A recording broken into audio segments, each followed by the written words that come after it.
Bien, muy buenas tardes a todos los que gentilmente nos acompañan en la tarde de hoy, martes 23 de noviembre, para la realización de esta disertación por parte del doctor Ivo Hernández sobre la agenda de los más medias y elecciones. Analizar concretamente el caso de la elección de Giorgia Meloni, actual primer ministro de Italia. Permítanme, para dar inicio a este evento, hacer la presentación del doctor Ivo Hernández, no sin antes expresarle nuestra más sincera gratitud por su amabilidad de permitirnos contar con su conocimiento para todos los estudiantes de la Universidad Católica Andrés Bello y de la Escuela de Comunicación Social. El doctor Ivo Hernández es docente de planta en el Instituto de Ciencia Política de la Universidad de Münster, en Alemania. Tiene una larga carrera académica nacional e internacional. A nivel nacional ha dado clases en las universidades Simón Bolívar, Universidad Metropolitana, Universidad Central de Venezuela y tiene que agregar ahora Universidad Católica Andrés Bello. Internacionalmente, en las universidades Sciences Po Poitiers y Sciences Po Lille en Francia. Desde el año 2012 trabaja a dedicación exclusiva en la Universidad de Münster. La evaluación de sus cursos le coloca dentro de los docentes mejor valorados y calificados de su instituto. Sus estudios son de periodismo en la Universidad Central de Venezuela. También cursó estudios de política social y desarrollo en el London School of Economics en Inglaterra. También cursó filosofía y sociología en la Universidad de Heidelberg y de ciencia política en la Universidad de Tubinga en Alemania. También cursó liderazgo en la Universidad de Naciones Unidas en Amman, Jordania. Y bueno, sumado a toda esta trayectoria, ha asistido a numerosos cursos internacionales en varias universidades norteamericanas. Además, es invitado regular en medios europeos para tratar temas sobre la energía y sobre Latinoamérica. Suya, del doctor Ivo Hernández, es la primera traducción latinoamericana del Tractatus Lógico-Filosófico de Wittgenstein y otros temas relacionados con filosofía y con ciencia política. El doctor Ivo Hernández además mantiene un canal gratuito sobre lecturas y libros en YouTube bajo el título de Bibliópolis, que bueno, sencillamente lo recomendamos por su elevada calidad y densidad académica. Pues bien, muchísimas gracias, doctor Ivo Hernández, por su generosidad. Y quería mencionarles que Giorgia Meloni, al igual que el doctor Ivo, al igual que quien presenta, e incluso Carmen como asimilada, somos periodistas. Es una periodista y política italiana, Giorgia Meloni, actual presidenta del Consejo de Ministros de la República Italiana, lo que la convierte en la primera mujer en ocupar ese cargo. Anteriormente fue presidenta del partido Hermanos de Italia. Fue ministra de la Juventud en el cuarto gobierno de Berlusconi y presidenta de Giovanni Italia, la sección juvenil del partido político, el Pueblo de la Libertad. Es cofundadora del partido Hermanos de Italia, Fratelli d'Italia, con Guido Crosetto e Ignacio La Russa, y el 8 de marzo de 2014 fue elegida presidenta del partido. Bueno, estaremos hablando de Giorgia Meloni y nos daremos un banquete con esta información que no solo de Europa, de Italia y de Latinoamérica tiene el doctor Ivo Hernández, sino precisamente, digamos, nutrirnos de esta información de un extraordinario y excelente académico. Doctor Ivo Hernández, muy agradecido en nombre de la Universidad Católica Andrés Bello de nuestra Escuela de Comunicación Social, de nuestro Departamento de Ciencias de la Comunicación y de nuestra Cátedra de Opinión Pública, que está en manos de Carmen Arteaga. Muchísimas gracias. Bueno, me uno al saludo al profesor Ivo Hernández. Muchísimas gracias por estar aquí, Ivo. Saludo a mis estudiantes. Bienvenidos, chicos. Qué bueno que el Mundial no compitió con la oportunidad de escuchar al profesor Ivo. Y también quiero aprovechar la oportunidad para saludar al profesor Germán Guía, que nos está acompañando hoy de la Universidad Simón Bolívar. Muchas gracias por asistir, profesor Germán Guía. Bienvenido.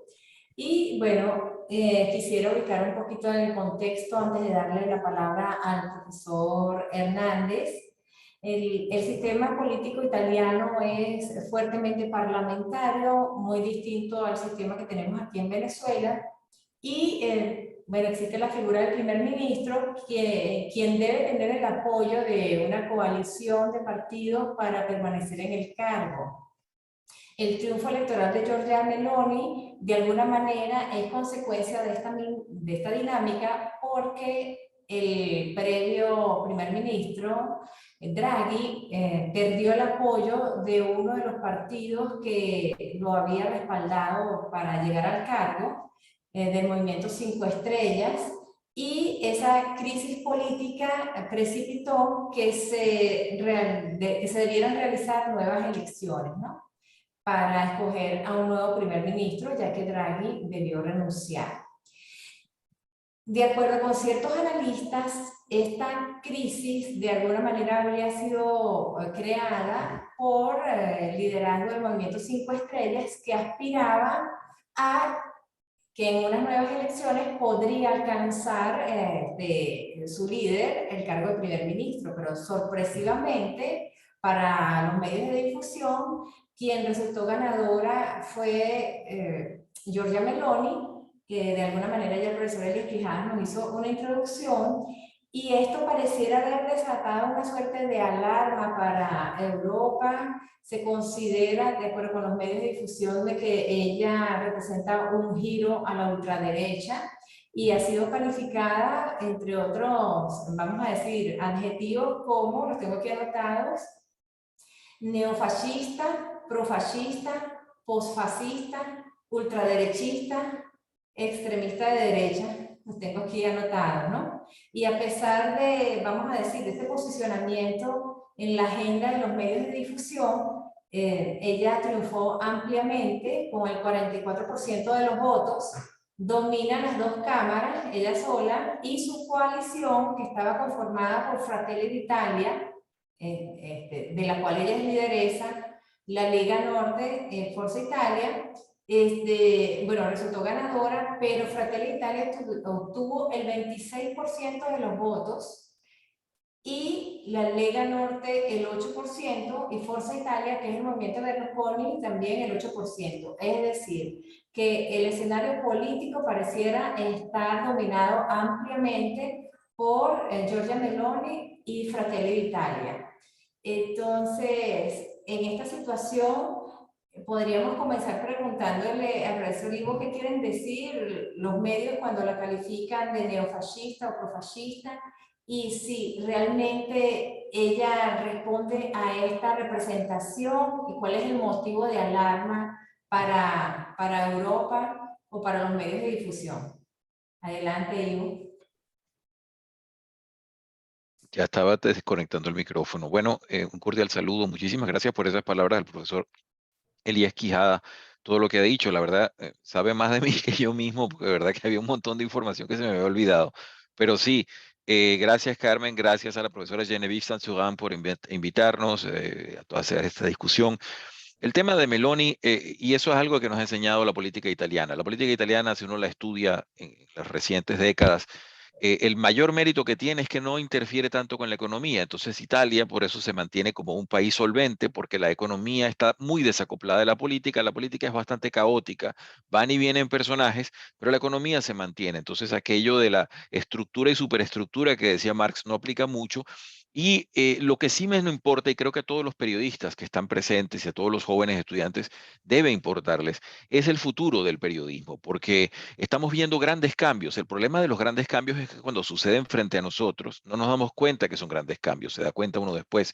Y eso que acaba de citar la profesora Arteaga, muy sensatamente, son síntomas claros de una profesión que tiene que redefinirse porque es probablemente de las profesiones que esté cambiando más rápidamente en el mundo, es decir, el periodismo y la comunicación están en este momento en una especie de punto de quiebre genial, casi como pudiera decirse la física a comienzos del siglo XX, cuando la teoría cuántica reventó los paradigmas newtonianos. Bueno, más o menos así. En las redes sociales, esta forma de hacer comunicación, el TikTok, todas estas cosas, nos están exigiendo una forma interna de plantear y replantear el hecho de comunicar. Esto no lo quiero decir como alarma, sino al contrario, cada quien debe sacar sus propias conclusiones y plantearse dónde va a estar en ese juego, dónde quiere estar. Yo preparé unas laminitas, no sé si sería prudente, si yo veo, no sé si están las personas conectadas y pudiera poner las laminitas, ustedes me dicen. Si eres coanfitrión, puedes compartir pantalla y Sí, sí, sí, puede ponerlas perfectamente. Exacto. Antes de colocarlas, bueno, les digo a las personas que están sintonizadas, yo no las veo, pero me imagino que están allí porque me recuerda mucho esto a las situaciones de COVID cuando teníamos que dar clase de esta manera. Muchos tenemos práctica de aquellos tiempos de hablar solo en un cuarto y empezar a echar un cuento. La situación es la siguiente. Yo soy profesor en la Universidad de Münster, soy venezolano. He tenido la suerte de estar en algunas universidades, hago lo que hacemos los académicos, que es andar por ahí tratando de ver cursos, personas, leer libros y entender lo que está pasando. Eso no quiere decir para nada que mi opinión sea particularmente esmerada o mejor que la de otras personas. Lo que ustedes van a ver aquí son un montón de conclusiones que yo me pongo a pensar sobre estos temas, porque eso sí tenemos que hacerlo todos, es decir, plantearnos los temas que no son concomitantes, que no son propios, que nos tocan, la disciplina, la profesión, porque no importa qué opinión tenga usted, lo que importa es que tenga una opinión. No puede andar por la vida viendo transparencias en donde realmente hay singularidades. Y eso es lo que vamos a tratar de hacer. Voy a poner entonces unas laminitas que preparé. La idea sería poner estas laminitas y abrir los micrófonos para que ustedes cualquier observación, pregunta, idea, y así aprendamos todos, porque yo también estoy a la casa de buenas ideas y de buenas cosas que me hagan pensar. De manera que voy con estas laminitas. Espero que se puedan ver. No sé si ya las pueden ahí ver todos. yo las veo Ok, espero que las perfectamente. demás personas también. Bueno, fíjense ustedes, ahí puse, ¿no? La de la agenda. Yo puse esto.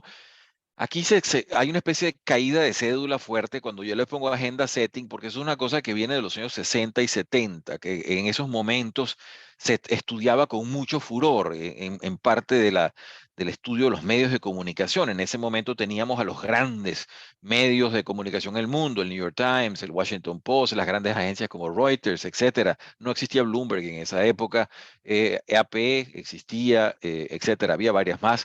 El punto es que en eso todo eso nos movía mucho pensamiento. Y el tema en sí mismo es viejo. Si ustedes, los estudiantes que les interesa este tema de opinión pública, saben desde Walter Lippmann, están invitados a mi canal donde algunas cosas discutimos sobre él. El tema de cuando la sociedad común se vuelve una sociedad de masas y empieza a necesitar consumir productos informativos que la mantengan al tanto de sí misma, eso empieza a dar cambios importantes. Entonces yo les puse esta brevísima agenda para que la vayamos discutiendo. En principio, y eso explicaría mucho de la reacción que acaba de observar prudentemente la profesora Arteaga, es las diferencias operativas y funcionales entre izquierda y derecha. Mucha gente dice que eso ya no existe, eso lo pensábamos en los 90, que se habían disuelto las categorías, pero resulta que la izquierda se reinventó, la izquierda ha producido una cantidad de nuevas contradicciones sobre la sociedad y entonces les interesa acentuarlas, proponerlas, y la derecha actual, y esta es mi tesis personal, aquí lanzo yo esa hipótesis, es muchas veces una especie de espejo, una reacción, un eco de lo que está haciendo la izquierda, un eco negativo, una antítesis. La agenda setting, quiero hablarles un poquito de qué pienso yo. Repito, estas son cosas bastante viejas, aquí no hay ninguna novedad. Luego, algo que está pasando frente a nosotros y es la desnaturalización de los grandes medios de comunicación. Esto es importantísimo porque está pasando frente a nosotros de tal manera que no se ve y está pasando allí. Luego, el caso Meloni, y lo discutíamos antes de entrar acá en el Zoom con todos ustedes, el caso de Giorgia Meloni con su antípoda perfecta, que sería Kamala Harris, es decir, una persona que tiene un trato de los medios particular y una persona que tiene en esos exactos mismos medios otro trato. Entonces habría que ver cuáles serían las causas que nos pueden llevar a explicar eso. Y luego quisiera cerrar esto con el dilema del periodismo en el mundo actual, es decir, el poder nominal versus el poder real, el problema antiguo que tenemos todos, que es información, conocimiento, sabiduría, esa concatenación que nos lleva a la epistemología, es decir, cómo aprendemos, cómo entendemos las cosas, qué es lo que hacemos. De realmente tener una cantidad de información en el teléfono significa que sabemos más.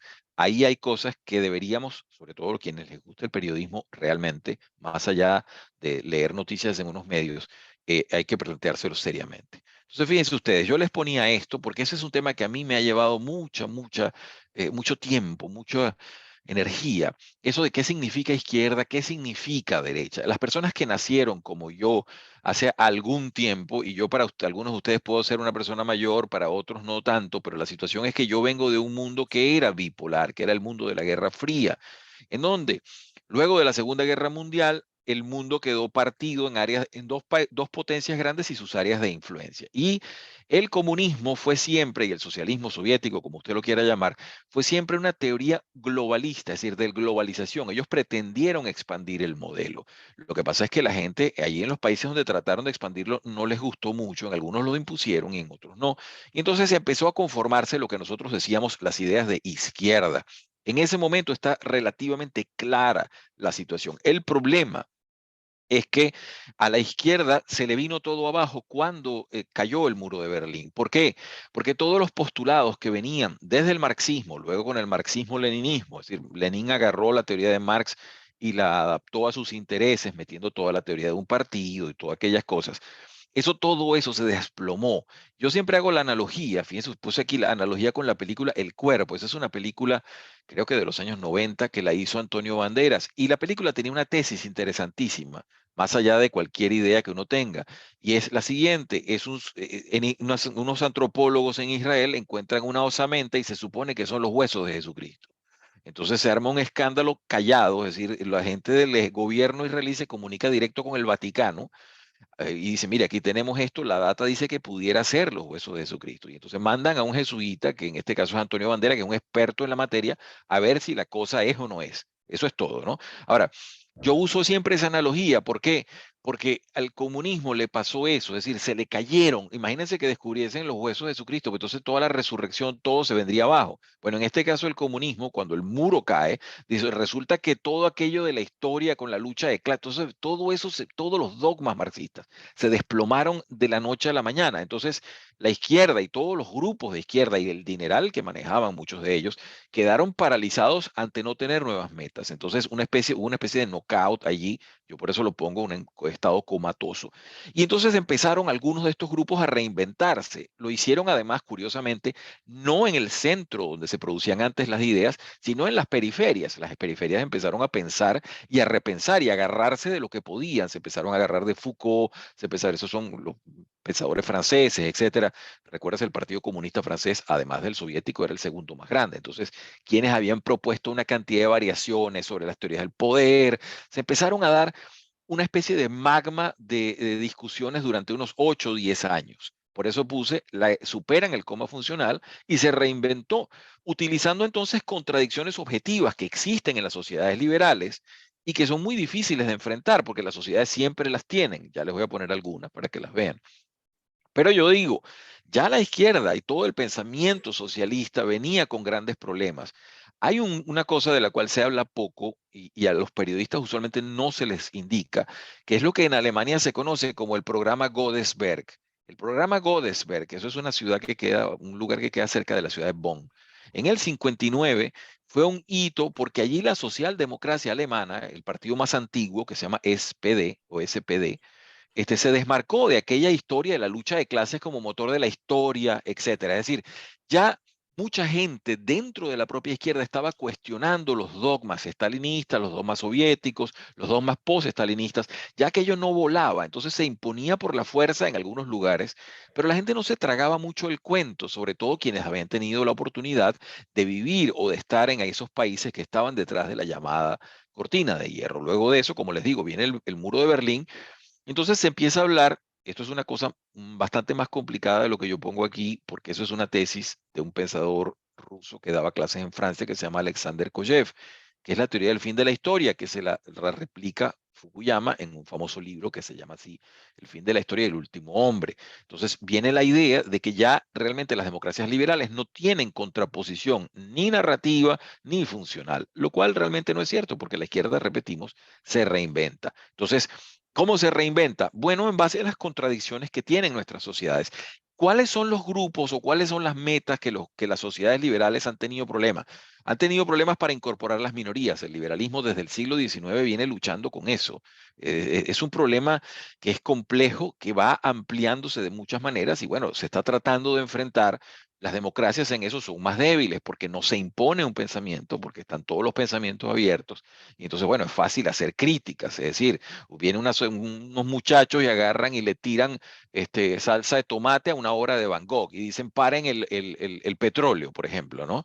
Entonces, uno dice, bueno, un momento, ¿qué es lo que está sucediendo? Si paramos el petróleo, señores, se nos acaba la civilización, ¿no? Como una medida pequeña. Pero esos son grupos que están supuestamente defendiendo la idea del cambio climático. Entonces, ellos absorben esa agenda. Y la izquierda, que anteriormente no le paraba, pero ningún minuto de atención ni a los temas de género, ni a los temas climáticos, ni a nada de eso, ahora hace de esos ejes de opinadores, ejes de su ideología y de su forma de atacar a las sociedades liberales. Entonces empezamos a ver reacciones contra eso. Entonces, la izquierda, repetimos, que antes no decía nada del aborto. Busque usted ideas sobre el aborto en los años 50, 60, 70 en la Unión Soviética. Eso no existía.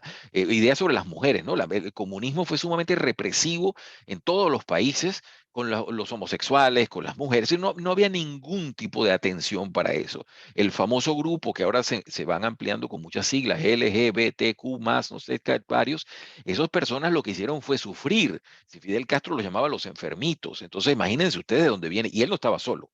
No crean ustedes que era que él decía eso. No, era que en ese mundo no había cabida ni sensibilidad para eso. Y había, y eso sí es claro, que ampliar derechos de personas que la estaban pasando mal porque no eran considerados ciudadanos con igualdad de derechos. Eso era evidente y obvio. Entonces, así como ese ejemplo, trato de decir que se han ido incorporando agendas. Y entonces, en la foto actual, tenemos grupos que se han redefinido en base a esas contradicciones de ese capitalismo. Y fíjense ustedes, cuando yo les pongo aquí, y aquí no hago sino copiar y pegar un montón de temas sobre los cuales hay bastante polarización. Y usted puede decir, bueno, que ¿quién tiró la primera piedra? Usualmente se puede decir que la izquierda absorbió primero una ideología para defenderla o un tema para defenderlo y después salieron los que decían que no. Entonces, a las personas que empezaron a promover, dice, "Ah, tenemos que hacer unas leyes a favor del aborto", y otra gente empezó a decir, no, no, no. Entonces empezó a dividirse la sociedad en torno a esos que son contradicciones y que son temas importantísimos todos, ¿ok? Un tema, por ejemplo, que es muy difícil en democracia, muy difícil para todas las democracias del mundo, la desigualdad económica. Fíjense ustedes que uno de los puntos divisores es que las llamadas izquierdas poco hablan de la pobreza, en cambio les gusta mucho hablar de la desigualdad. ¿Por qué? Porque la pobreza se puede atacar y hay países que han logrado cotas de superación enormes. La desigualdad, sin embargo, es mucho más sutil, mucho más compleja. Las sociedades dinámicas, donde hay una economía de mercado fuerte, empiezan a producir desigualdad como parte del funcionamiento. Entonces, eso es complicado. El cambio climático. Ustedes ven que hay un montón de jóvenes acá en Alemania, desde donde les hablo. Este es uno de los temas que polariza la opinión pública de una manera radical. Es decir, unos sujetos que se ponen crazy glue en las manos y se pegan de las autopistas, ¿no? Entonces, y paran. Entonces, el otro día murió una persona que iba en una ambulancia. Entonces, bueno, ¿de quién es la culpa, etcétera? El resto de la sociedad reacciona y eso. Lo importante aquí es que son los medios y ciertos grupos mediáticos que empiezan a definir quién es quién en este caso. Y fíjense ustedes tienen estos grupos a los cuales se les llama ambientalistas, etcétera, y en el otro grupo empieza a homogeneizarse todo como una especie de foto de baja resolución. No aplican la definición necesaria para decir, estos piensan esto, ¿no? Entonces, por ejemplo, usted tiene estos grupos que se llaman a sí mismos progresistas. Bueno, habría que ver qué idea de progreso es esa, ¿no? Pero bueno, suponiendo. Y entonces los demás que se oponen, no, esos son fascistas o esos son derechistas. Y se llama, pero ahí hay liberales, hay opositores, hay liberales anarquías, hay un montón, hay un mapa complicadísimo enfrente, pero no ayudan mucho estos medios, y yo quiero presumir inocencia siempre, no ayudan mucho bajando la resolución de la foto diciendo, no, hay un montón de gente que son de la derecha, etcétera, etcétera, ¿no? Entonces empieza esa especie de polarización sobre la cual se aprofitan y profitan muchas personas. Yo les puse esta división aquí, ustedes pudieran rápidamente decir, bueno, unas cosas son de izquierda, usualmente otras no. Fíjense que se pongo menos gobierno, usualmente allí se puede decir que es parte de la derecha o liberal, que dice, no, tanto gobierno como sea necesario, pero no más. La libertad individual, por ejemplo. Cuando se me entrevistó a mí en relación de el proyecto constitucional de Chile, siendo una persona que yo analizo las constituciones desde el punto de vista político, no soy abogado, pero como en la ciencia política nosotros vemos mucho esa espina dorsal de los países, que son las constituciones. O sea, mire, ese proyecto de constitución, el individuo no está por ningún lado. La libertad individual no existe por ningún lado. Hablan de un montón de grupos y de colectivos, pero no se está hablando del sujeto. Entonces, en ese caso, inmediatamente algunos diarios me estigmatizan, este sujeto es de derecha, ¿no? En ese caso sería una posición de liberal centro, porque uno le está tratando de decir, hay que proteger a la mínima de las minorías, y esa mínima minoría es el individuo, y cuando usted protege al individuo, está protegiendo toda la estructura, porque el Estado suele meterse contra el individuo. La propiedad privada, el control migratorio, esos son temas muy, muy sensibles. Y repetimos, el caso del control migratorio, por ejemplo, que es un tema donde Meloni se ha sabido posicionar varias veces. Eso es un tema complejo. ¿Por qué? Porque hay gente que dice, no, hay que abrir las fronteras para todo el mundo. Y entonces otra gente dice, no, pero ¿cómo va a abrir las fronteras? Si abrimos las fronteras se nos descontrola el sistema social. Recuérdese que en Europa, sobre todo Europa continental, existe una política social bastante activa. Las personas reciben seguros médicos, seguros de desempleo, hay una cantidad de factores que hacen que las sociedades tengan una especie de mallas de seguridad, que no es como en Estados Unidos que usted lo votan y bueno, hasta luego. Aquí si usted lo votan, probablemente si ha trabajado un cierto tiempo, usted tiene un seguro de desempleo, lo van a ayudar a buscar otro empleo, en fin, todo ese sistema hace que mucha gente reaccione cuando dice, espera, pero un momento, se nos van a venir todas las personas para acá. En fin, hay que comprender el problema, repetimos, llevándolo a una alta definición de la foto de lo que se quiere transmitir. Y es allí en donde el periodista hace la diferencia absolutamente. Puede actuar en un sentido o puede actuar en otro. Yo les copié esto de internet porque estas son las cosas viejas con las cuales estudiaba uno antiguamente. Y le decía, bueno, ¿qué es el agenda setting? ¿Qué es la agenda? Bueno, no tiene por qué verse mal. La gente a veces cree que no, esos medios tienen una agenda. Todo el mundo tiene una agenda. Usted tiene una agenda en el momento en que usted se enfrenta a la realidad. Tiene la agenda de sus prejuicios, que son muy necesarios para vivir. Los prejuicios no son negativos. Es la forma como nos enfrentamos a la realidad. Si no, entonces vamos a estar haciendo experimento con cada cosa que hagamos. Entonces, la agenda setting o la forma de priorizar un contenido sobre otras cosas o delinear o de contenidos es necesaria, uno tiene que tenerla. El problema es que allí empieza el factor delicado del periodista como informador y también como formador. Y no debe nunca olvidar eso y jamás, jamás tratar de proporcionar eso con el sueldo que le dan, porque también eso sería un problema, ¿no? Mucha gente dice, yo gano poquito, me deberían pagar más, y entonces ahí se pone con la situación de que buscar otras fuentes de ingreso lo pueden llevar a manipular ese agenda setting. Entonces les puse aquí un copy-paste de ese es el famoso paper de Deering y Rogers. Esto sería la creación de opinión pública a partir de cobertura de los medios por temas altamente relevantes. En política internacional, se utiliza esto, hay una conjunción, una de las teorías en política internacional que se llama la securitization, la llaman en inglés, en español debe ser así como la securitización o es la priorización de algunos temas llevándolos a cuestiones de temas de seguridad. Entonces, allí las relaciones internacionales y sus teorías se vinculan con la teoría mediática porque se dan cuenta que hay puntos concomitantes. El caso del COVID, por ejemplo, es excelente, en donde vimos cómo una enfermedad, más allá de la gravedad que tenga o no, que la tuvo, etcétera, etcétera, fue llevada como un problema de seguridad nacional por algunos países, llegando a realmente situaciones bastante caóticas, no solo con la vacunación, sino con el aislamiento de sujetos. Y todavía China está pasando por eso, de manera que uno se puede dar cuenta que la agenda setting y la forma en que se priorizan contenidos puede llegar a tener repercusiones sobre el individuo bastante fuertes, ¿no? Yo la busqué porque yo decía, bueno, pero ¿cómo se dice agenda setting? Porque ustedes me perdonarán, pero incluso desde el tiempo que yo estudié periodismo, le decían agenda setting. Y dice, ¿cómo se dice agenda setting en español? Entonces, bueno, aquí me ayudó la internet. Teoría del establecimiento de agenda.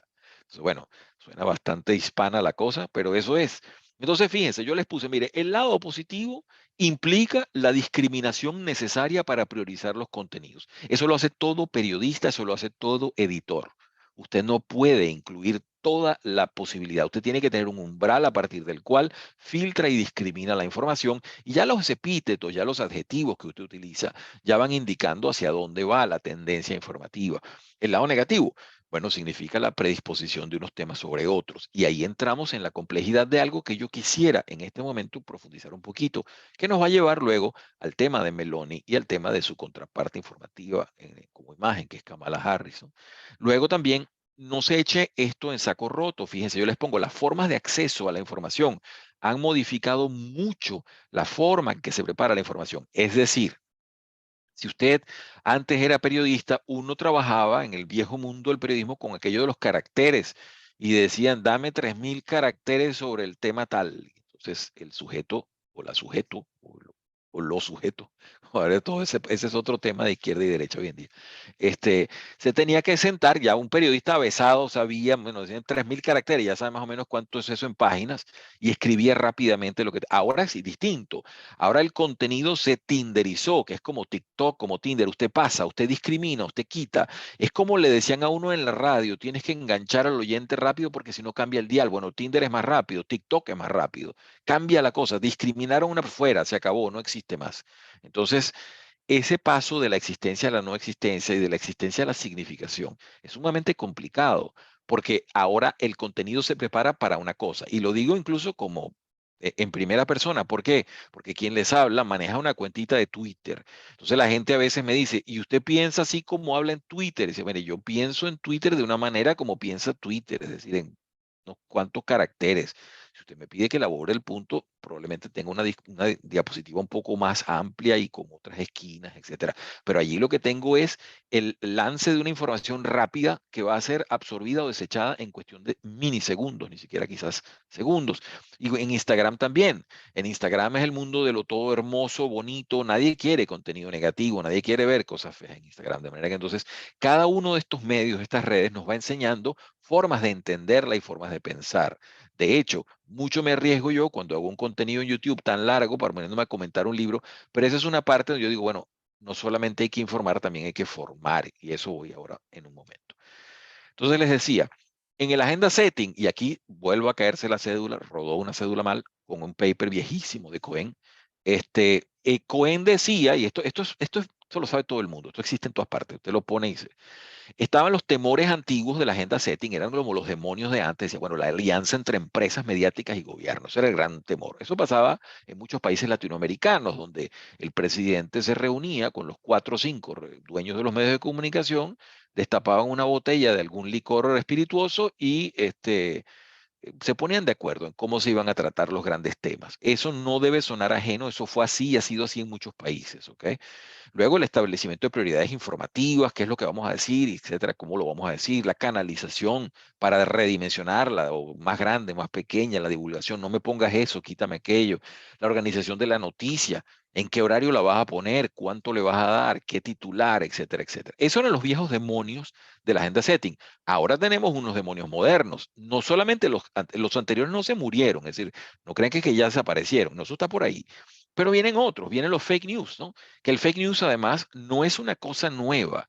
El fake news es simplemente una sublimación de la desinformación hacia unos niveles mediáticos superiores, en donde usted puede difundir algo más rápida, mejor y más eficientemente, porque lo sabe maquillar y lo puede maquillar mejor. Me explico. Quien les habla tenía la edad de alguna de las personas que me están viendo ahorita cuando la primera vez que vi un fax. Imagínense ustedes, yo la primera vez que vi un fax, yo me quedé paralizado. Usted mete una foto aquí, sale por allá, yo no lo podía creer.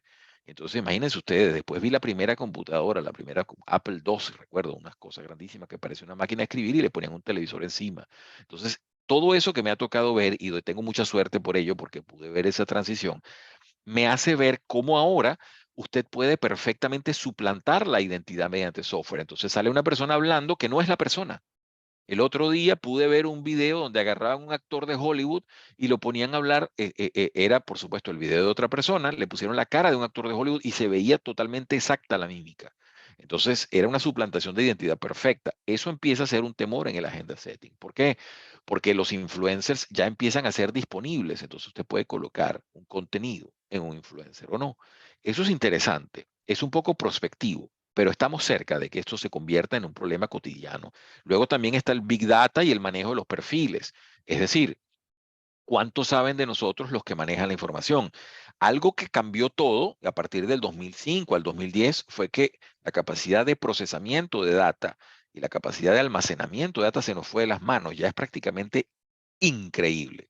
Lo leí el otro día y lo creo absolutamente. Todos los días se suben a YouTube contenidos como por 400 años de video. Es decir, imagínense ustedes lo que estamos hablando. El problema es que antes eso hubiese sido data y data para almacenarla donde la metemos. Eso hoy en día no es ningún tema. El almacenamiento es cada vez más eficiente, cada vez más sencillo, etcétera. Lo que sí tenemos como gran problema es que estamos dejando una cantidad de información sobre todos nosotros cada vez que nos movemos en el celular, en la internet, etcétera, porque hay GPS en nuestro teléfono, porque se nos sigue. Y eso nos va llevando entonces a la idea terrible del totalitarismo mediático que se está acercando ya de forma realmente taxativa, realmente cercana. Cuando Hannah Arendt nos decía, nos hablaba del totalitarismo, nos hablaba de todo aquello y habla ella en su cabeza, el totalitarismo solo se logró en ciertos momentos de la Alemania hitleriana y de ciertos momentos de la soviética stalinista, luego no. Entonces uno dice, bueno, pero eso se está acercando ahora porque los medios realmente sí pueden tener toda la información, sí se estamos llegando a eso. Entonces, todo ese magma nos está rodeando y está en la cara de las personas, o es el reto grande en la cara de los que quieren estudiar comunicación. Esto no lo están confrontando los físicos, esto no lo están confrontando los biólogos, esto es un tema de los comunicadores. Si lo quieren asumir o no, eso es otro problema, pero ese tema está allí al frente de nosotros. También está el hackeo y la distribución ilegal de contenido. Eso modifica el agenda setting, ¿cómo era que se decía en español? Perdón, el establecimiento de la agenda.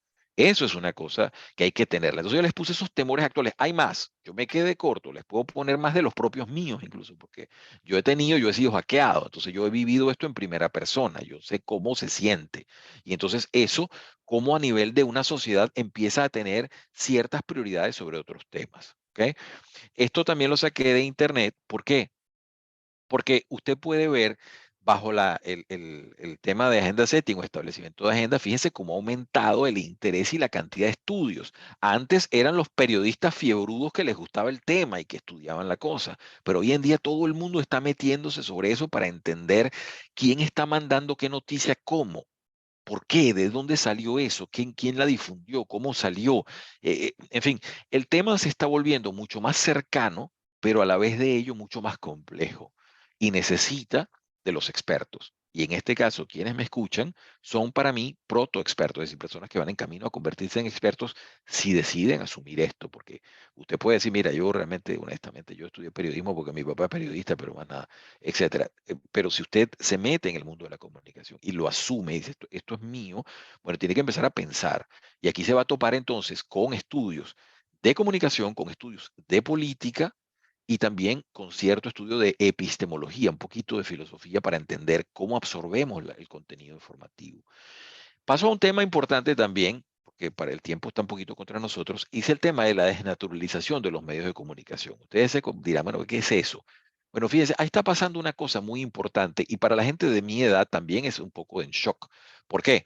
Cuando yo era un muchacho muy jovencito, yo veía los grandes medios con enorme reverencia. Así, para mí el New York Times era una cosa así, no sé, pues el Vaticano perdón, el Vaticano de la información, era una cosa así, wow, y ahí solamente los Pulitzer, uno idealizaba, el Washington Post, yo me acuerdo cuando el famoso escándalo de Watergate, imagínense ustedes esa cédula rodando, pues ya estoy diciendo, cuando eso sale y uno dice, no, esos dos periodistas, aquella forma romántica como dos sujetos, desenmascaran todos los ardides de un partido y de un sujeto venido a menos como era Nixon.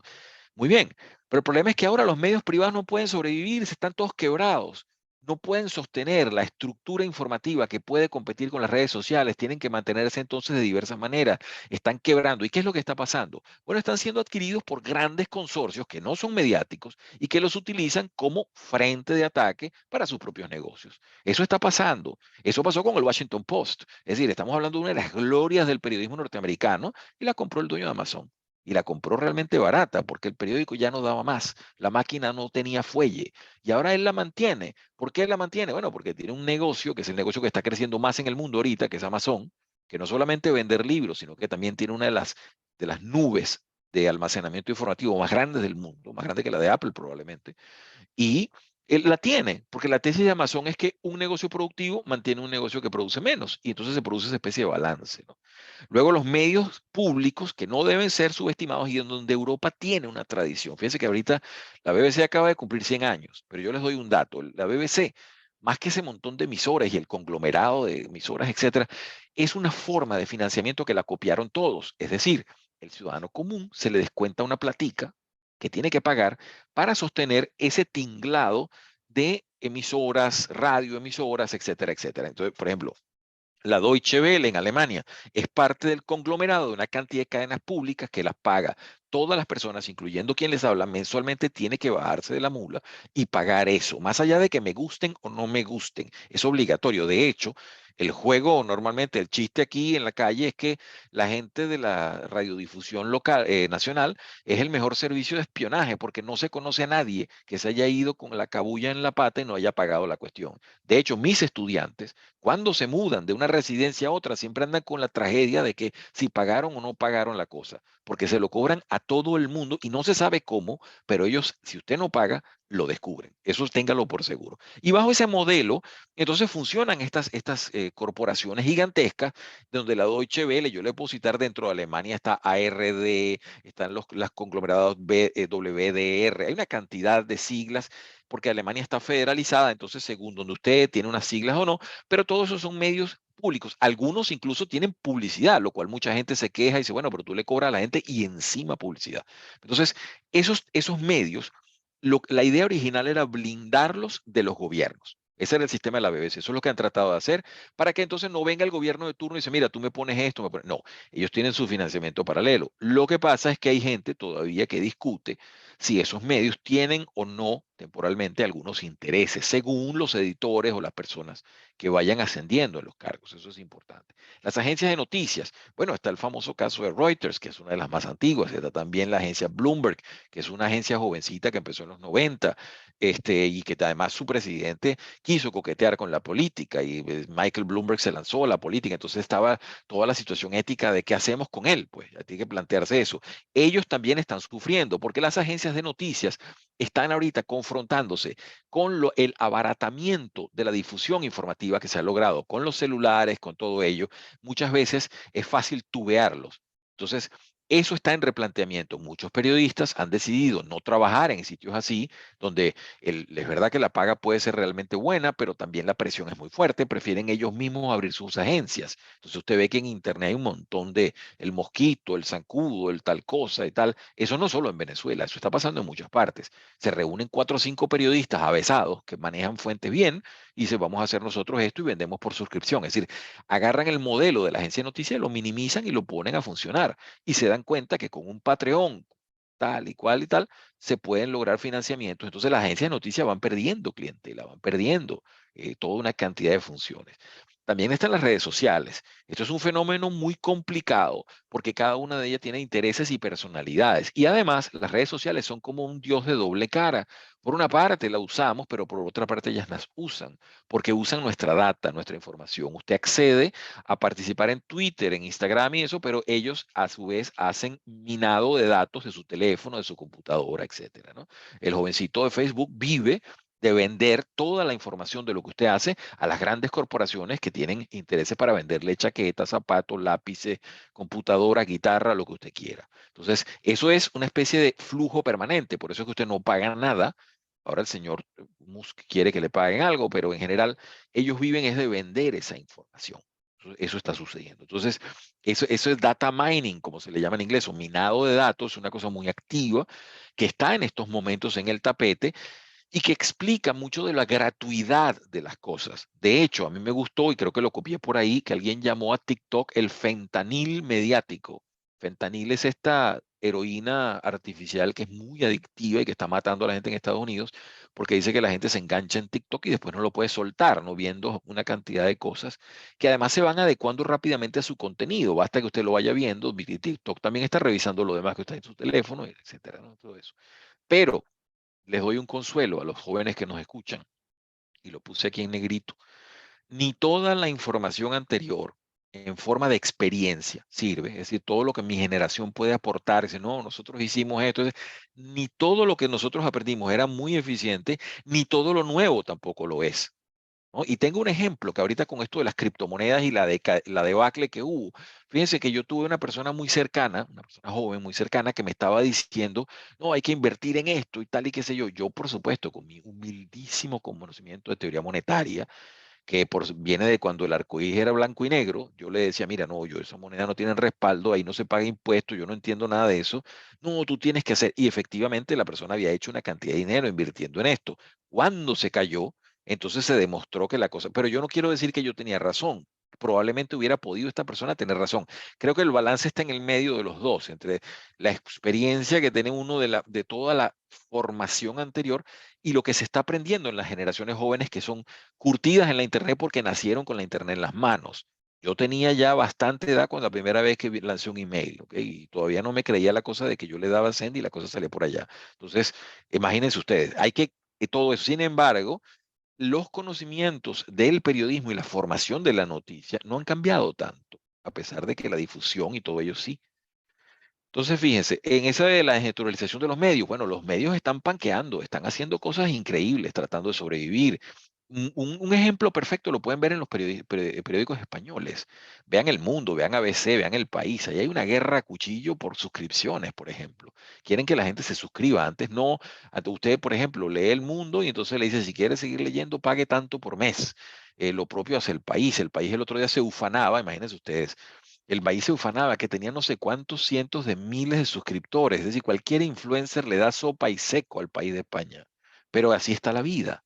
Lo que les quiero decir es que esto es aquí se están jugando corporaciones. Entonces, ¿qué pasa? Mucha gente que está mirando los toros de la barrera, que tiene otros negocios, dice, yo voy a comprar ese periódico, yo puedo comprar tal periódico. Nada menos así fue lo que hizo el señor Bezos de Amazon.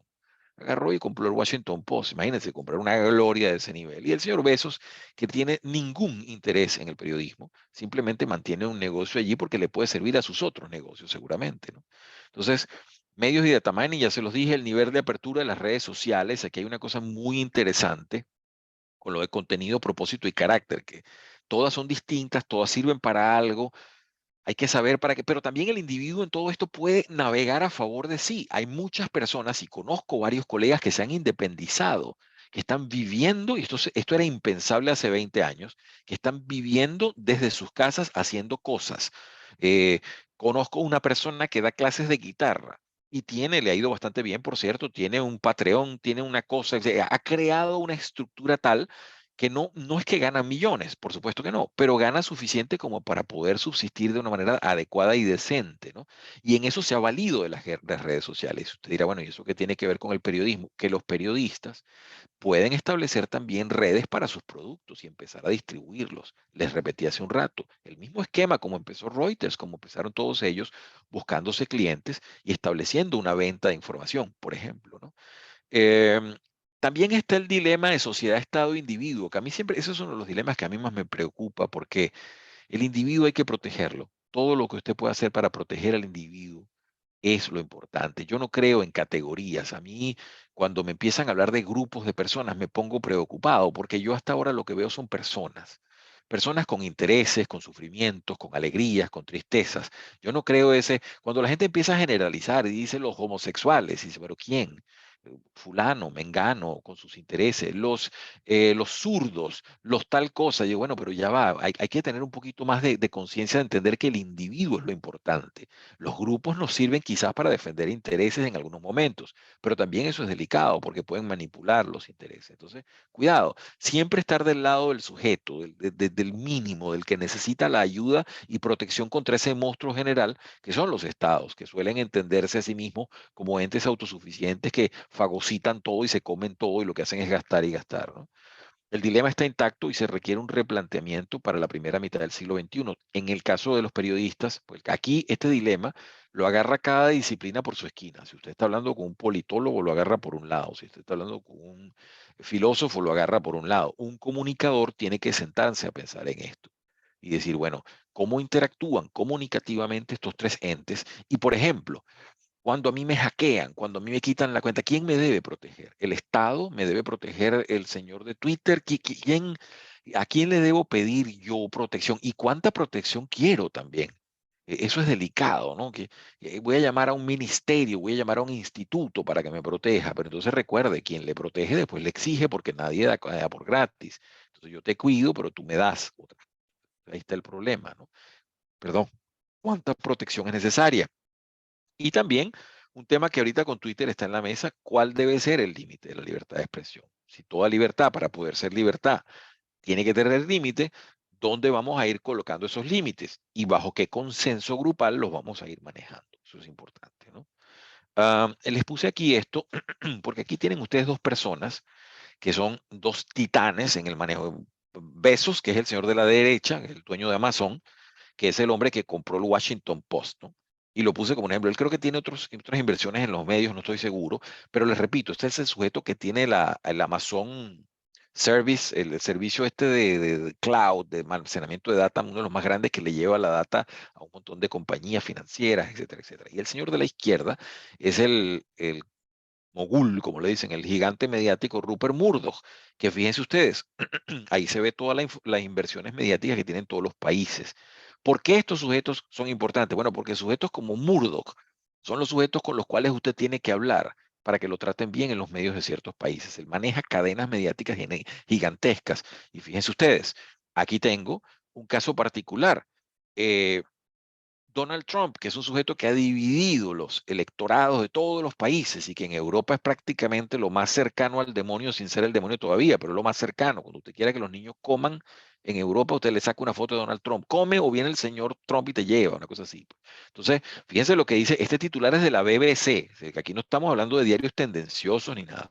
Y dice, Trump not first politician to be ditched by Murdoch. Es decir, no es el primer político que Murdoch lo tiró al pajón o lo tiró a freír mono, ¿no? Y puse, esta es mi traducción, el ataque a Donald Trump por parte de los periódicos estadounidenses de Rupert Murdoch parece un patrón familiar del varón de los medios de comunicación nacido en Australia que se vuelve contra los líderes políticos que ya no le son útiles. Entonces ahí tienen ustedes que este señor no es que tiene un periódico o dos, este hombre tiene decenas de diarios, radios, etcétera. Entonces, se establecen lineamientos de agenda setting muy deliberados.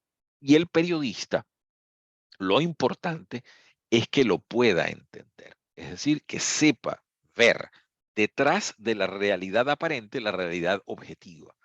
Eso es justamente el deber de quienes estamos enfrentándonos a este tema, de esas personas que nos están oyendo y que yo espero que no se sigan yendo, porque veo que se fueron unos cuantos, que se queden con nosotros. Fíjense, pues ya vienen las preguntas.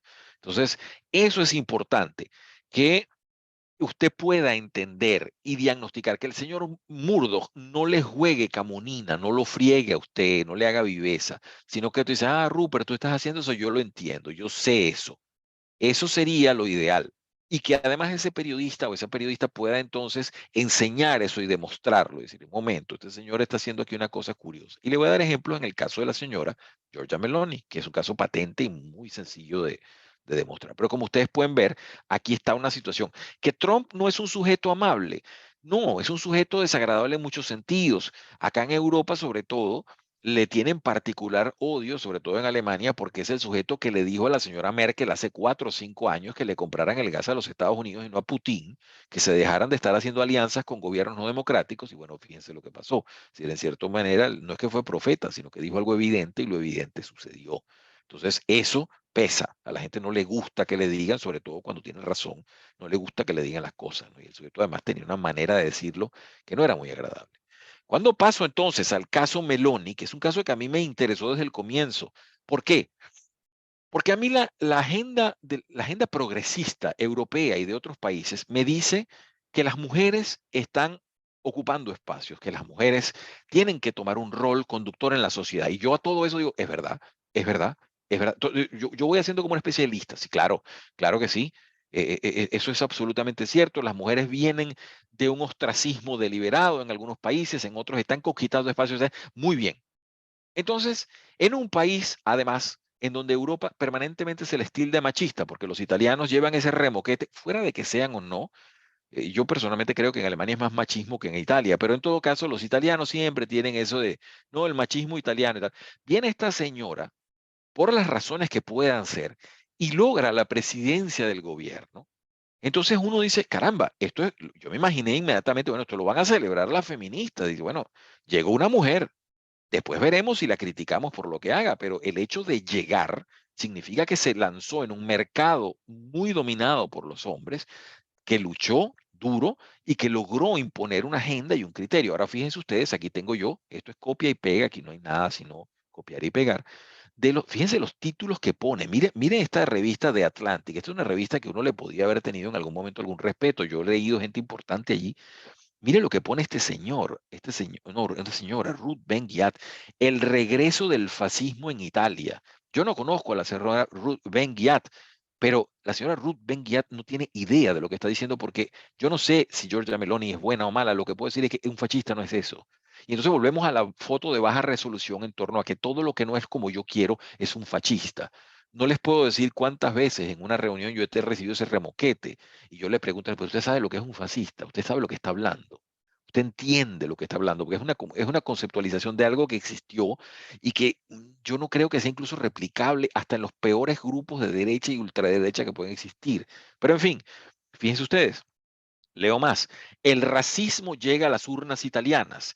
La previsible victoria en las legislativas de los partidos de derecha con un discurso muy duro. Pa, pa, pa, pa. Y aparece la foto de la señora. Otro, aquí tenemos. Italia, Giorgia Meloni podía liderar el primer gobierno de ultraderechas de Mussolini. Para ningún momento hay una celebración de mujer aquí, nada. Aquí hay un ataque violento a esta señora. Esta señora, repetimos, a lo mejor termina siendo un gobierno desastroso, pero el deber moral de un periodista es simplemente anotar el hecho. ¿Y cuál es el hecho primordial aquí?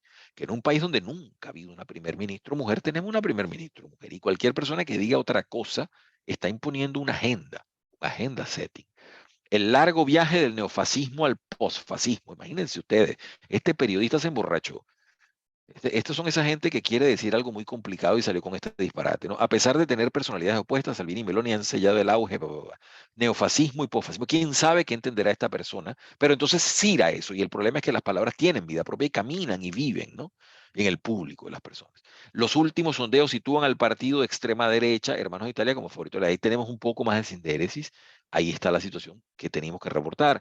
Admiradora de Mussolini y antieuropea, Giorgia Meloni, la favorita para gobernar. Entonces usted puede ver el hecho de fíjate, aquí puse yo dos tweets míos en ese momento. Esto es fechado el 3 y el 24 de octubre. Y entonces puse aquí, esto es una del Mundo, uno de los diarios españoles. Esto es uno de los diarios que además ha estado dando trancas y barrancas tratando de sobrevivir económicamente, porque las está pasando negras como todos los periódicos, porque no pueden pagar la planta de periodista que tienen, porque no pueden, la distribución, ya la gente usa Twitter, usa otras cosas, en fin, todo lo que estamos hablando. Y pone aquí, es la infelicidad, estúpido, como tristeza global, como la tristeza global genera monstruos, etcétera. Entonces yo puse mi comentario al respecto. Dice, si ve la foto, en primer plano está la primer ministro electa, Meloni. Es una pena que no sea de izquierda, entonces no sería un monstruo, sino una mujer empoderada, que supuestamente es el discurso. Luego además están las personas expertas en imagen que pueden decirle, caramba, esta señora no habrá dado una foto un poco más amable que estar gritando en primera plana, ¿no? Todos los periodistas aquí, lo importante es eso, que ustedes estén claros, que no haya ninguna persona que les pueda vender un gato por una liebre, sino que usted diga, esto es un gato, esto no es un conejo. Luego, fíjense ustedes, la otra aquí. Meloni se reúne con Macron en su primer encuentro como la jefe de gobierno y el subtítulo, que yo lo copié entre comillas, dice, la ultraderechista se estrenó en la escena internacional el domingo por la noche. Caramba, pero Dios mío, es decir, la señora hace el primer viaje internacional, entonces es que no pega una. Yo repito, esta señora puede que sea terrible, yo no tengo ninguna intención de defenderla, pero hay que tratar de colocar el fiel de la balanza. Entonces, y bueno, está claro que algún periodismo no aprecia a esta dama, porque eso no se puede decir así, imagínense. La ultraderechista se estrenó en la escena el domingo en la noche, y porque fue a hablar con Macron. Y Macron, que es un sujeto que ha pendulado entre una posa y otra, que es completamente mercurial en su política exterior, ah, no, eso está todo muy bien, ahí no se dice nada, ¿no? Fíjense ustedes, la pongo aquí con el caso comparativo de Kamala Harris, que a mí me parece un sujeto muy propio de esta administración norteamericana, que son sujetos relativamente vacíos políticamente y que su propio partido trata de llenarlos de contenido de alguna manera para que parezca que tienen algo, pero que realmente tienen muy poco.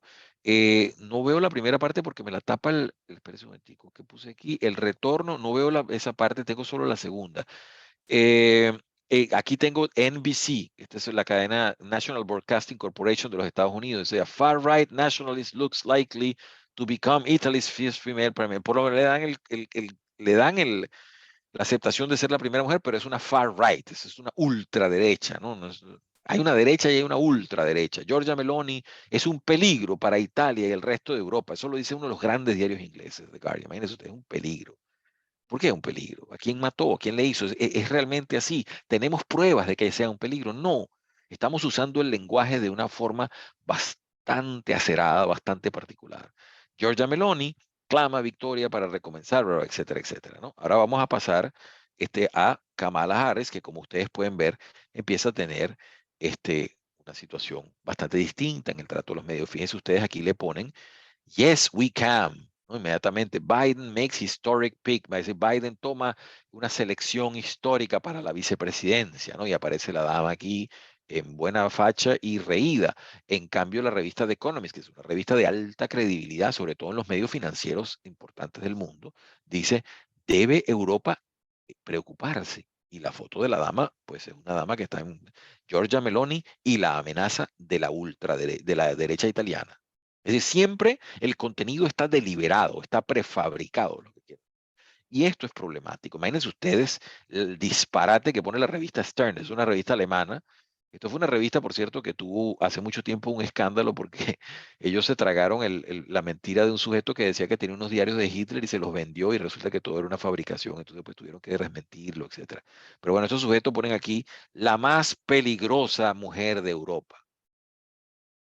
Bueno, eso es mentira. Eso es mentira porque hay un montón de mujeres criminales, etcétera, etcétera, que son mucho más peligrosas que esta dama que está haciendo política con talento o sin talento, eso lo veremos. Ya probablemente nos toque a cada uno aquí desguazar su actuación política en un tiempo o no, o decir que bien lo ha hecho. Pero ¿es la señora más peligrosa de Europa en este momento? No lo es, para nada lo es. La señora von der Leyen, que está en Europa, ha hecho una cantidad de disparate y viene del disparatado gobierno de la señora Merkel y eso no lo ha dicho nadie. Y la señora Merkel le entregó a Alemania a la situación de Putin y ha estado financiando durante mucho tiempo esa guerra, pagándole plata rusa por el gas ruso en los primeros meses de esta invasión. Entonces uno dice, bueno, pero ¿vamos a decir las cosas como son o vamos a decir las cosas como nos conviene que se oigan? El mundo, digo aquí, la derecha dura vence en Italia y sacude a la Unión Europea.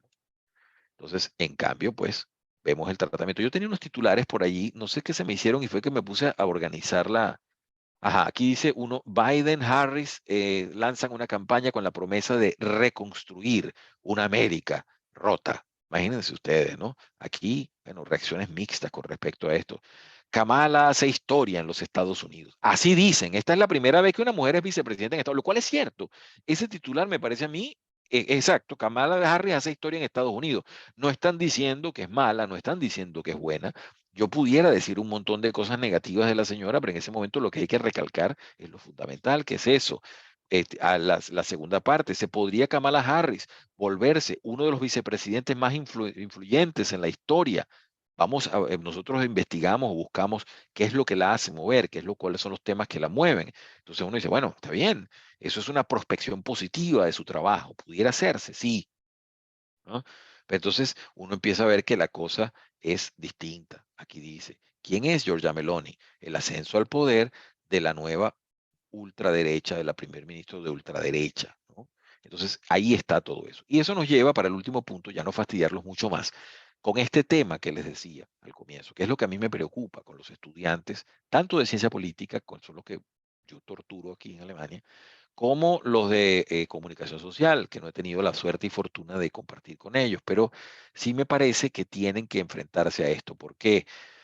Porque aquí les voy a decir cosas que ustedes ya han oído, pero yo sugiero que esto lo piense cada uno en silencio y con calma. Cuando se dice nadamos en información, pero carecemos del conocimiento para clasificarlo, eso lo que quiere decir es que nosotros necesitamos conformar un marco teórico mental que nos permita clasificar y asimilar la información. De otra manera, es un TikTok permanente en la cabeza de uno y no funciona nada. No queda nada. Queda una especie de gran vacío, una borrachera de tiempo perdido, en donde hubo un montón de ideas, las neuronas no pueden procesarla y simplemente no lo archivan. Usted tiene que tener un marco preparado para poder clasificar las cosas. Y eso lo tiene que hacer cada persona, esa tarea es individual. La creación, distribución de la información ha aumentado exponencialmente. Su almacenamiento también, pero la forma en que ese conocimiento se absorbe, es decir, el sujeto que está detrás de la pantalla, ha cambiado muy poco. En ese sentido, seguimos siendo el mismo señor o señora que se sentaba a ver la televisión y la telenovela hace unos años. Es decir, absorbemos el contenido cuando el contenido viene predigerido, preparado, etcétera, etcétera. Si no, se nos escapa, se nos escupe, etcétera. Entonces, eso pasa la pelota a la cancha de la educación, que es formar e informar. Y repito, aquí cada quien tiene que ver su parte. Es decir, los periodistas tienen que entender su parte, los politólogos la suya. Aquí cada quien entiende su cuestión como le parece y como puede su disciplina y su metodología. Cómo educar, qué contenido privilegiar, cómo adecuar el crecimiento informativo hacia un aumento de conocimiento, ¿no? Y yo les ponía eso de, fíjense, data, información, y después conocimiento, que sería la forma como usted, y luego lo que nos queda de sabiduría, que es la parte moral. ¿Cuánto de mi conocimiento se convierte entonces en mi componente moral para guiarme sobre la vida y para llevarme sobre las situaciones? Y les pongo eso lo vinculé con una obra, por cierto, que la estoy preparando para, para el canal. Dice, dos preguntas influidas por el poeta T.S. Eliot, el poeta americano que vivía en Inglaterra, eso es siglo XX, en su obra La Roca. Dice, ¿dónde está la sabiduría que hemos perdido buscando conocimiento? ¿Dónde está el conocimiento que hemos perdido buscando la información? Y Levi Strauss, el antropólogo, que decía, la información es materia cruda, mientras que el conocimiento es el factor ya cocido. Es decir, hay una merma, por supuesto, cuando usted cocina algo, no queda igual, no es la misma cantidad, pero entonces queda ese contenido que usted, y cuando usted lo digiere, lo que usted puede asimilar de eso es el componente, yo lo llamo sabiduría, lo podemos llamar moral, es decir, ese componente en el cual ya se adecua a su percepción del mundo y lo va enriqueciendo. Y entonces volvemos al principio de toda esta charla. ¿Por qué debemos hacer lo correcto? ¿Por qué debemos hacer y prepararnos para hacer estas cosas en un mundo que aparentemente está priorizando lo rápido y lo sensiblemente sí, ya hacerlo? Bueno, porque detrás de lo aparente sigue estando lo inmanente. Eso no es un juego de palabras, eso es una realidad que tiene 2500 años dando vuelta y sobre la cual estamos todavía dando vuelta al tema y pensándolo, porque hay que hacer lo correcto, más allá de que sea procedente o no. Un filósofo alemán que era Kant nos decía, es muy sencillo saber qué es lo que está correcto y no. Usted solo tiene que pensar, esta acción, si la hiciera todo el mundo, ¿qué pasaría? Entonces, por ejemplo, si un político es corrupto, dice, bueno, si todos somos corruptos, ¿qué pasaría? Se acabaría el sistema. Entonces, todas las acciones que puedan ser llevadas a la N y todavía favorecernos, ayudarnos, etcétera, esas son las buenas. Las otras mejor no. Si le interesan estos retos, aquí viene un poquito de publicidad. Yo tengo mis canales en Twitter, que es un tipo muy duro, que hablo muy duro en Twitter, y en Bibliópolis, donde la cosa es más amable, y tengo unos libros allí que los comento si le interesa y le gusta. Eso está cordialmente a su orden. Y a partir de aquí, estoy completamente abierto a preguntas y comentarios y agradezco a los organizadores la oportunidad de dirigirme a un público venezolano, cosa que no la hago frecuentemente y que me gusta mucho porque Venezuela es el país donde yo nací. Así que adelante, gracias. Bueno, Ivo, yo solamente puedo decir que yo no tengo palabras para agradecerte esta estupenda clase sobre establecimiento de la agenda y que tiene que ver algo aparentemente coyuntural con como una elección por una accidentada salida de un primer ministro allá en Italia con los temas de nuestro tiempo, ¿no? Y como siempre les digo a mis estudiantes, el tema de la opinión pública está como 4 niveles por debajo de algo que debemos hacer el esfuerzo de entender, ¿no? Que son temas filosóficos y también epistemológicos y yéndonos un poquito más allá hasta metafísicos, ¿no? Cómo nos representamos nuestros tiempos y la historia que estamos viviendo. Entonces, bueno, yo estoy fascinada e inmensamente agradecida de verdad con tu exposición. Y además te quiero decir que esta audiencia no solamente está en Venezuela, sino en Perú, porque el profesor Jorge Rudio Llano, también venezolano, está conectado desde Perú, aquí lo estoy viendo, ¿no? Entonces, bueno, para Latinoamérica, te agradecemos tu presentación. Yo quería hacer un pequeño comentario, ¿no? Con respecto a cómo se globaliza todo el negocio de las comunicaciones. Bien interesante lo que comentaste acerca de la magnitud del negocio de Rupert Murdoch y bien interesante para mis estudiantes, ¿no? Cómo este señor compra redes y medios de comunicación a lo largo y ancho del planeta. Por supuesto que debe ser uno de los principales, pero no debe ser el único. Y por eso estamos asistiendo hacia una suerte de homogeneización de las narrativas. Todos hablamos de lo mismo, pareciera que tenemos 4 o 5 temas de los que hablar, no importa en qué lugar del mundo usted se encuentre y no importa cuáles sean sus circunstancias particulares. De esos 4 o 5 temas tú más o menos los mencionaste, pareciera que no se habla de otra cosa y esa es la homogeneización. Pero al mismo tiempo, y con el ejemplo de Giorgia Meloni, también vemos que hay una especie de sobresimplificación de lo que es el mensaje, ¿no? Por ejemplo, cuando a ella se le atribuía esta característica de neofascista o de profascista o cofascista o de ultraderecha, sobre ese tema no se dan explicaciones ni conceptualizaciones, ¿no? Simplemente es una barajita que ya te anula, ¿no?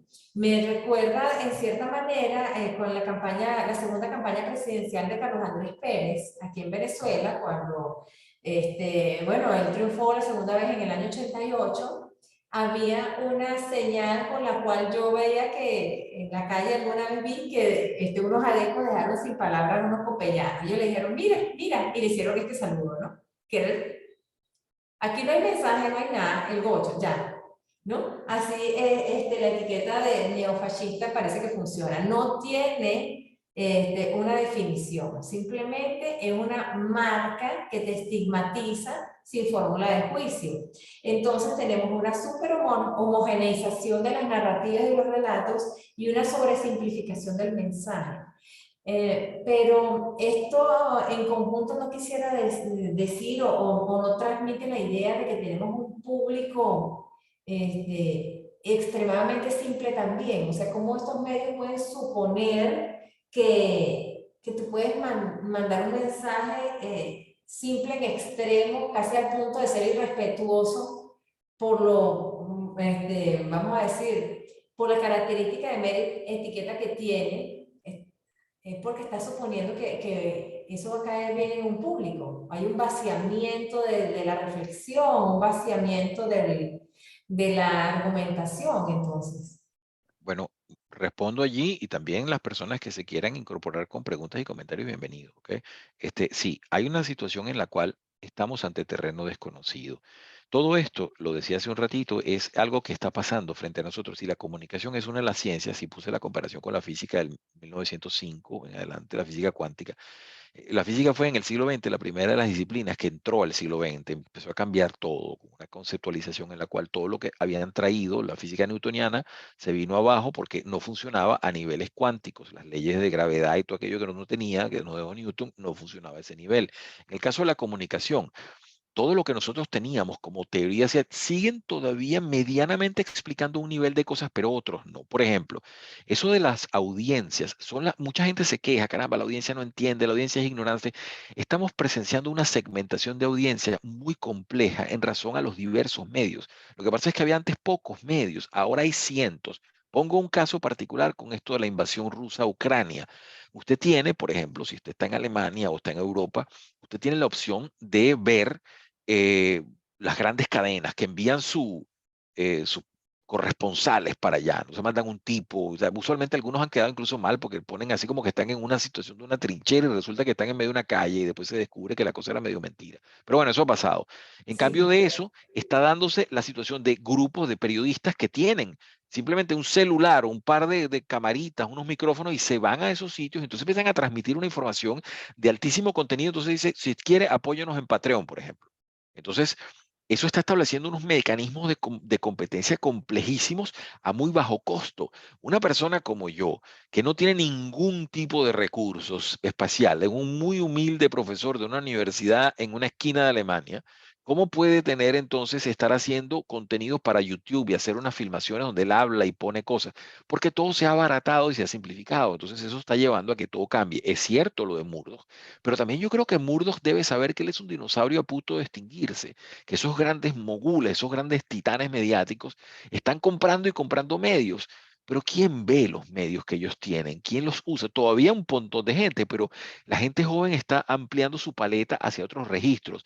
Y ahí viene el proceso formativo y de de evolución que no sabemos a dónde va a terminar. Aquí hay muchas cosas aquí de incógnita. Yo a veces digo, ¿a dónde irá a parar todo esto?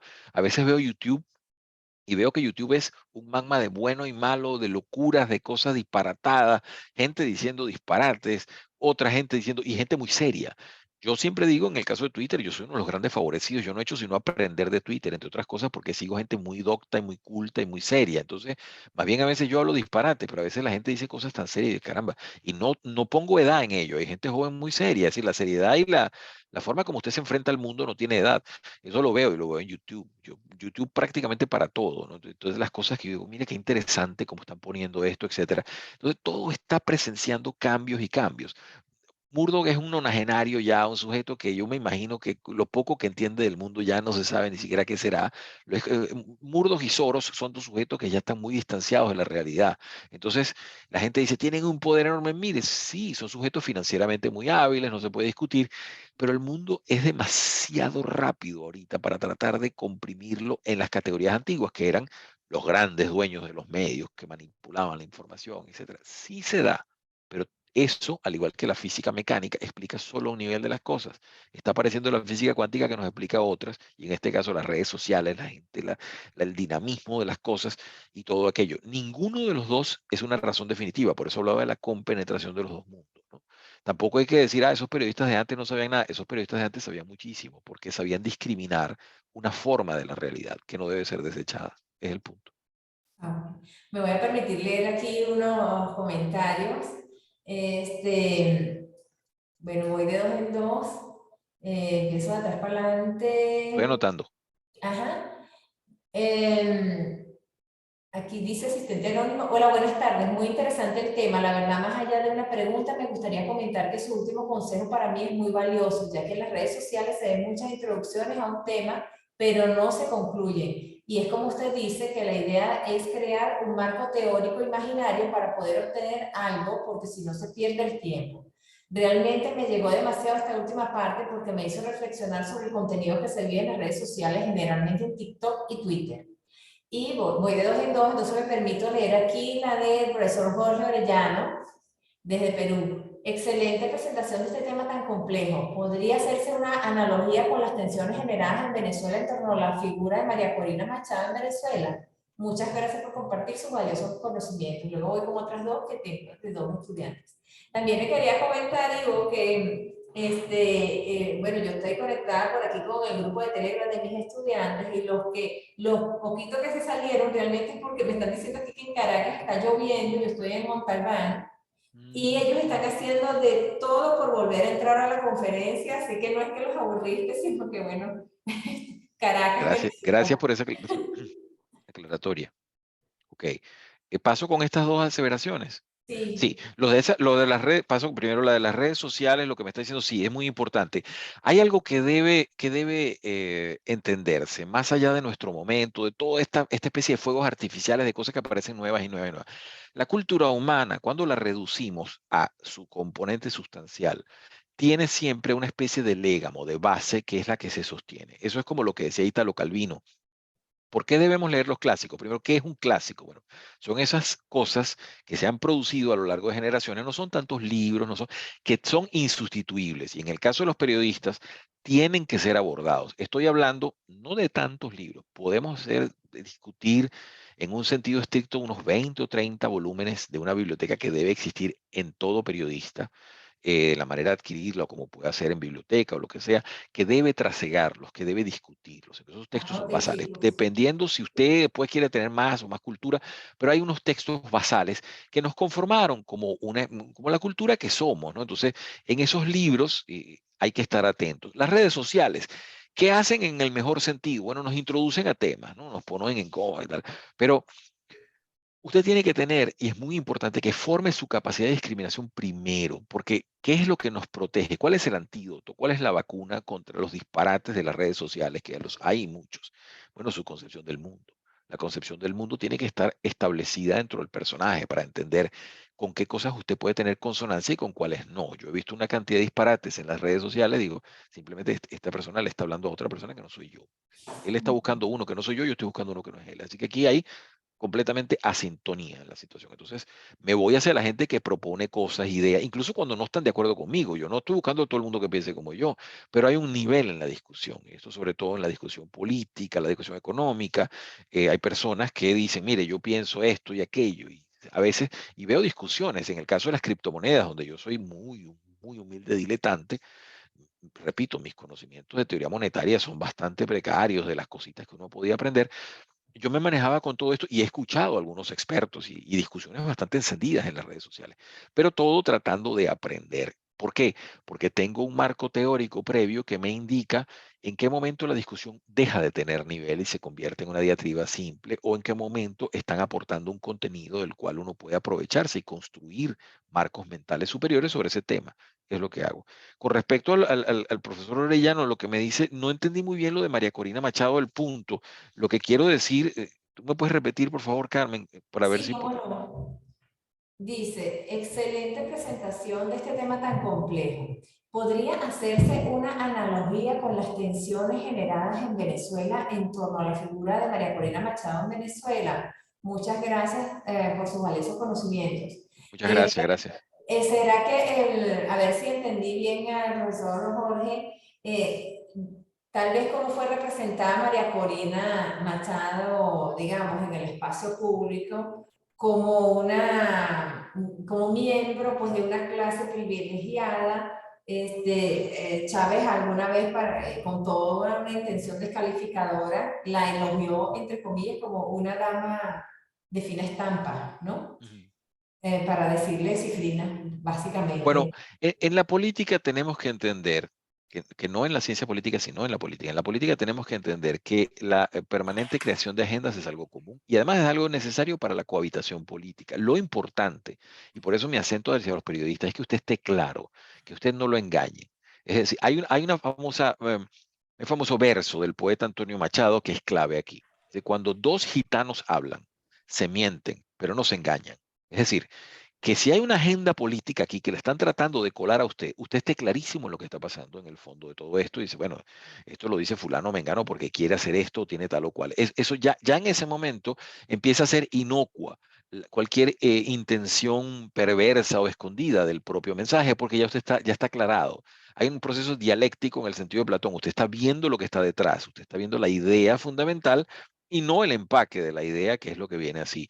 En el caso venezolano hay que entender que el factor mediático ha sido muy complicado porque los medios en Venezuela tradicionalmente han sido parte del Estado y esto, la confusión actual en Venezuela entre Estado y gobierno es profunda. Entonces la gente del gobierno cree que es el Estado y la gente cree que el Estado es todo lo que a ellos se les ocurra. Entonces empiezan a entrometerse en la política comunicativa, que antes era el Estado. Venezuela también tenía un canal del Estado en el cual se suponía que debía haber una independencia. Este, y empieza a romperse esos límites. Entonces, las personas que están sobreviviendo, lo que les queda es aprovechar lo que están ofreciendo ahora las nuevas formas de comunicación, establecer ellos mismos sus centros de comunicación, utilizar los teléfonos celulares como cámaras y empezar a entrevistarse o a poner o a publicar ellos mismos videitos, etcétera. Esas facilidades que nos están acercando al mundo contemporáneo. ¿Y qué es lo que ha usado la gente que viene desde abajo políticamente? Con el caso de Meloni y los Fratelli d'Italia, mucha de esa gente que no tiene grandes capitales, también se han manejado. Si usted ve las campañas locales, hay mucho de ese manejo en lo cual ahora los grandes medios dicen, antes una entrevista en la BBC, ¿y para qué quiero yo una entrevista en la BBC? Yo publico mi cosa en YouTube o la pongo en otro contenido y la gente la ve más. ¿Ve? Sí, quedan tres más. Aquí Janet a las 2:46 preguntó, me imagino que por el momento de la exposición, lo que estabas explicando acerca de los grandes medios de difusión, dice, y Europa Press también. Tengo entendido que hoy que hay el portal digital y que es muy bueno, pero como todo, me imagino que las redes sociales y el internet llevan ventaja. Eisbeth a las 3:08 dijo, esa baja resolución continúa, se siente vacío de información y un bombardeo del partido 5 estrellas en férrea crítica, cuando prácticamente ayer ellos son parte de la política de gobierno apenas cambiado por el gobierno de Meloni.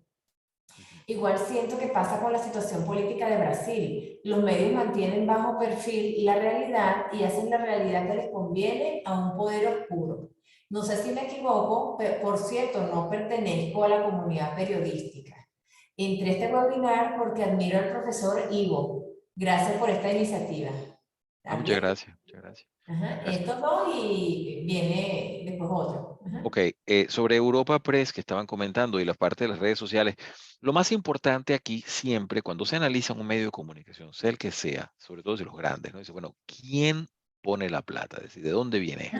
¿Quiénes son los dueños? ¿No? Eso es lo principal.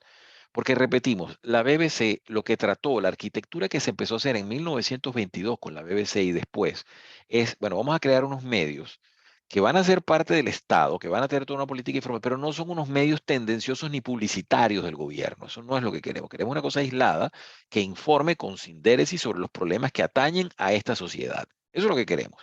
Y entonces, por eso idearon el sistema de financiamiento, que repetimos, es una especie de cosa. Aquí en Alemania lo propio, es una copia de ese sistema, entonces usted paga y tiene los canales, que de hecho usted no tiene que suscribirse que si Netflix y Disney y todo, no, esos canales vienen en la televisión cualquiera, son de libre difusión. Usted tiene su televisorcito, usted lo ve ahí.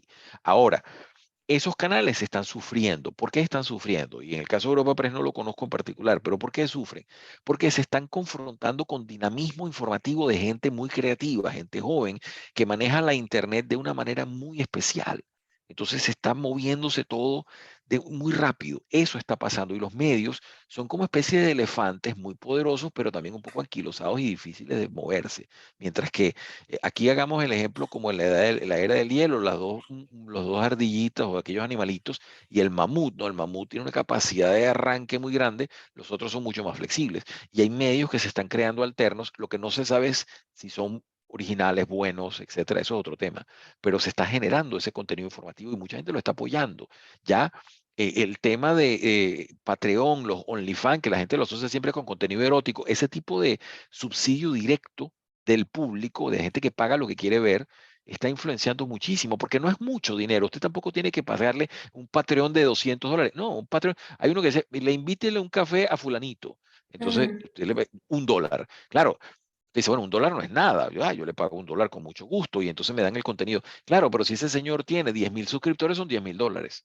Y muchos de Claro. ellos tienen más de 100.000 suscriptores. Entonces ya estamos hablando de cantidades importantes que los medios no saben qué hacer. Me permito cerrar con estas dos comentarios y seguramente el profesor Ivo encantadísimo los va a contestar después directamente porque ya tenemos que cerrar. Dice asistente anónimo, buenas tardes profesor. Mi pregunta es la siguiente. Tomando en cuenta todo lo referido a la vida actual de los periodistas y redactores, ¿considera que la carrera sigue teniendo el mismo potencial a futuro? ¿Cómo será su vigencia frente a los medios y el avance de las redes sociales? Y Valentina Figueroa, la última intervención dice, esto más que una pregunta es una afirmación. Algo quiero acotar. Me parece pertinente toda la información que nos ha brindado en la conferencia. Soy una persona perteneciente a la comunidad LGBT y considero que tiene razón en cuanto a la supuesta alianza o simpatía que actualmente generaron los partidos izquierdistas con nuestra comunidad, que de cierta manera es contraproducente por el pasado, cuando estos mismos partidos básicamente nos oprimían a un punto extremo, como en el nazismo. El problema es que no mucha gente se informa al respecto. Oye, yo lamento muchísimo que no haya tiempo para contestar por acá estas intervenciones, estas dos últimas, pero seguramente el profesor Ivo nos va a hacer llegar la respuesta, yo se las voy a retransmitir y él ofreció sus redes sociales donde Claro. pueden estar en contacto con él, porque tengo ya que entregar la sala porque viene otro evento ahorita. Yo no puedo más que repetir bueno, mi inmenso agradecimiento a Ivo por su conferencia y a los chicos por sus interesantes intervenciones.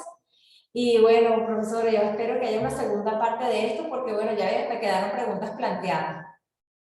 Gracias a todos por la audiencia, gracias por esas preguntas tan importantes y una reflexión como la última, sumamente apropiada. Eso es importante, que cada quien defienda que no los metan en colectivos. Usted es una persona con sus intereses, pasiones, tristezas y alegrías. Eso es muy importante. El individuo es el centro de todo movimiento. Si el individuo no es respetado, nadie es respetado. Excelente cierre, ¿verdad? Muchísimas gracias, profe Ivo. Y bueno, chicos, anotadas las preguntas, se las haremos llegar al profesor y él seguramente las responderá luego. Y espero que hayan anotado las redes sociales del profesor. Yo de todas maneras las tengo todas porque lo sigo en todos lados y se las haré llegar. Feliz tarde a todos, ¿ah? Hasta Ok, luego. hasta luego. Chao.